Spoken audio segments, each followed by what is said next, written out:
Hi, everybody. Welcome back to our episode. We're going to call this one the Hot Mess Express. And this is the epitome of a rod run vehicle.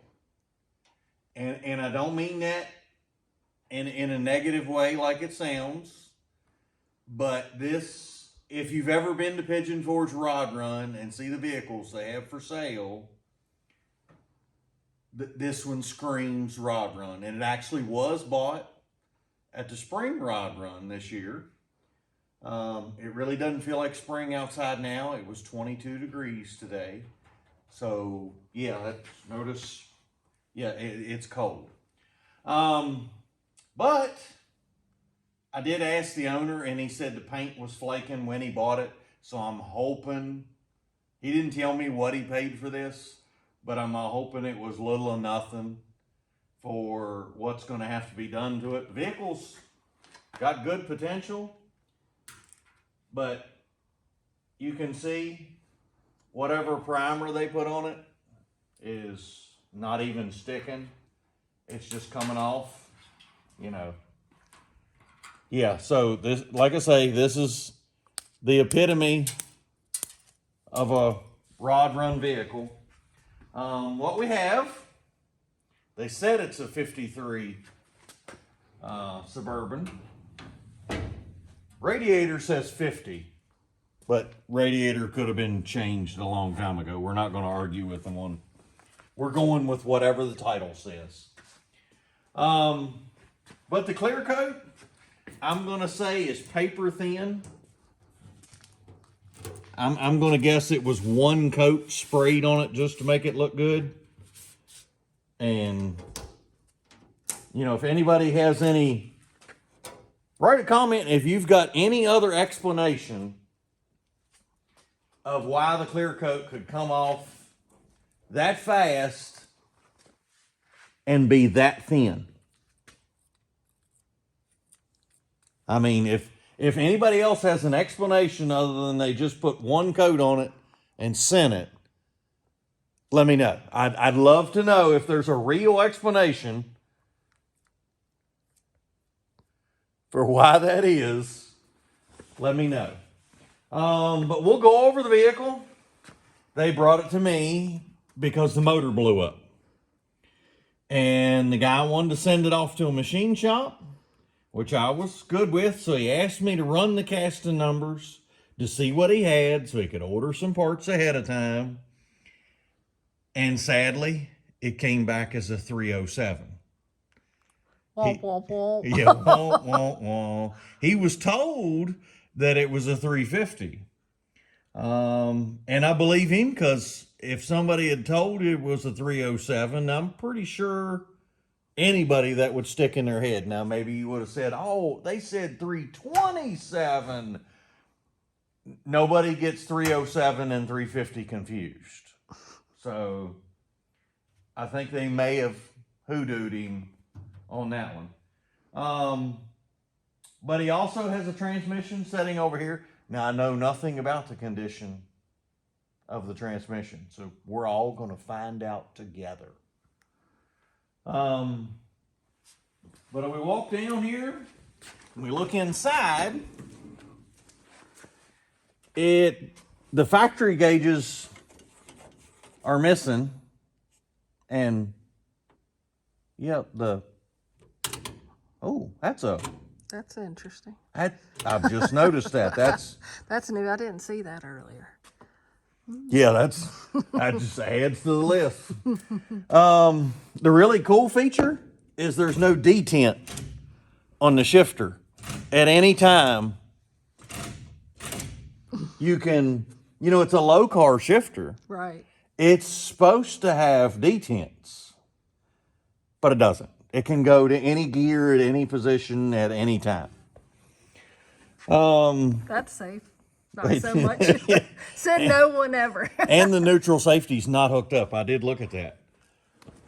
So we walk around, and the window glass looks somewhat okay. The weather stripping's a little worse for wear. But as you come around the back here, Well, first, we'll come back to that. First, the battery just sitting in the back, not fastened down, nothing, just there. Oh, I didn't know that. I thought it was fast. Oh no, it's just hanging out, riding in the back. They got the little foil insulation all up through the top and everything. It's not rusted, so I mean that's good. There's just a little bit of stuff here, which for a Suburban of its age, you know, that's not bad. The door does work, which is cool. Yeah. But the gas filler, you would think it's right here. No. This is one of the best parts about the vehicle. That's not the gas filler. This is with the sink stopper. Oh. Yeah, this is your cap. This is your weather cap for the sink stopper. To make sure that you don't get water in it. Yeah, that's so. Yeah, and we come around, and the owner, he doesn't like the wheels, but you know they're on it. They came with it. That's an easy change. Right. That's an easy change. I had this one off because the wheel bearings. Yeah, that's not ball joints, not anything. That's wheel bearings. So, needless to say, after the engine change, we'll probably check that out. My first inkling is to remove the front clip off of here to bring the engine and the transmission out, because he wants a $700 overdrive transmission put in place. So the neat thing I noticed is the front clip's not bolted on. Oh. When we had it up on the left, I'll show you. It's just setting here. The only thing holding the whole front clip on is it's bolted to the body right here. Oh. The bolts that go down through here is the only thing holding. So you're saying it might be easy removal? Yeah, well, yeah. The hardest thing of removing it's probably going to be the wires. Taking the wires out for the headlights and the turn signals. But yeah, I think this was, I hope he got a good deal. That I hope he bought it for visual, all, aside, and didn't pay too much for this. Because I know what happens at Rod Run is people get in a frenzy. They see so many cars. There is so much to choose from. They get caught up in the moment. They're out cruising the strip at night. They roll up on a vehicle. They look at the windshield and they're like, oh man, this is everything I've wanted. I'm bringing this home. And they read the price on the windshield. And if they take off a couple grand, they feel like they did something, and then they bring it home and reality sets in. Yeah. It's the same thing that happens like at an auction. If you go to Barrett Jackson or Meekum or what's the other one, Vicari auction, the same thing happens. You get caught up in the moment, you're there, they bid, and they go, and the other guy bids against them, and they're like, oh, he's going to get my car, and I've got to bid again. Impulse. Impulse, and before you know it, you've brought it home, and you're, now what do I do? So, well. You call A&D. Yeah, I was going to say, at least it makes business for us. So, I'm not going to complain about it. And like I say, I hope we'll call a guy, he's 80 that bought this. We'll call him Doc. I hope he got a good deal. He's super nice. He is a super nice guy, and I hope he didn't get took, because you know, if he paid a lot for him, for this, I feel sorry for him. Yeah. But it's got good potential. It's got Oh. really good bones. The body, if you take away the paint trying to fly off of it all over, I think it's got a really good body underneath. Oh, yeah. But you're going to have to strip it all the way down because the primer they put is just letting go. Yeah. I'm not sure they actually used an etch primer. You know, put in the comments what you think is causing the paint to let go.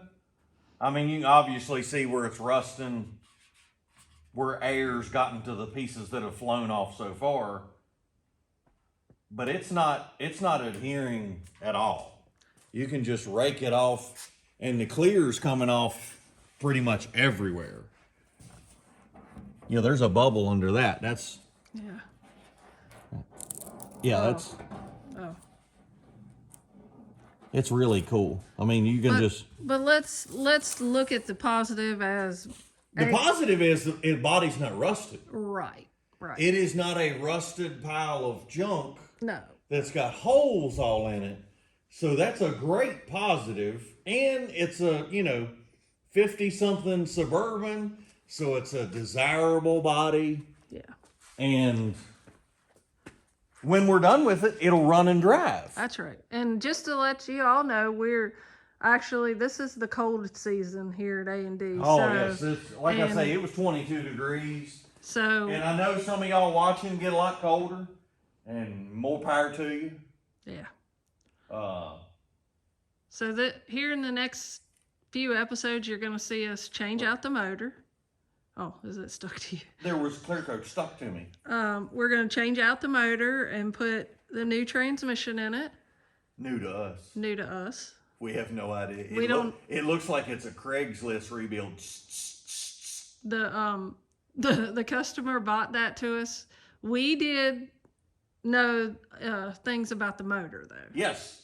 We actually heard the motor run in the vehicle it was coming out of, and took a 30-second video to show the owner a proof of life that yes, it did run, didn't smoke, started on its own, didn't. Yes. So yeah, it had proof of life, so it was good. But as far as the paint and body goes on this, we're pretty stacked up in the paint department already, so. Yeah, and this ain't 22 degrees, ain't our painting weather. No. That ain't us. No. So, but we do want to get him back on the road where he can enjoy it a little bit. Yes. And take it out and have some fun. So that's our goal. Yes. So y'all follow along. This was episode 1 of, I'm sure it's going to be several for Hot Mess Express here. I can't tell you how many episodes, but we're going to have her all tore apart next episode you see, and we'll dive in and we'll see what else is here. We'll all find out together. But how we end every episode, thank you, Lord. Thank you for today.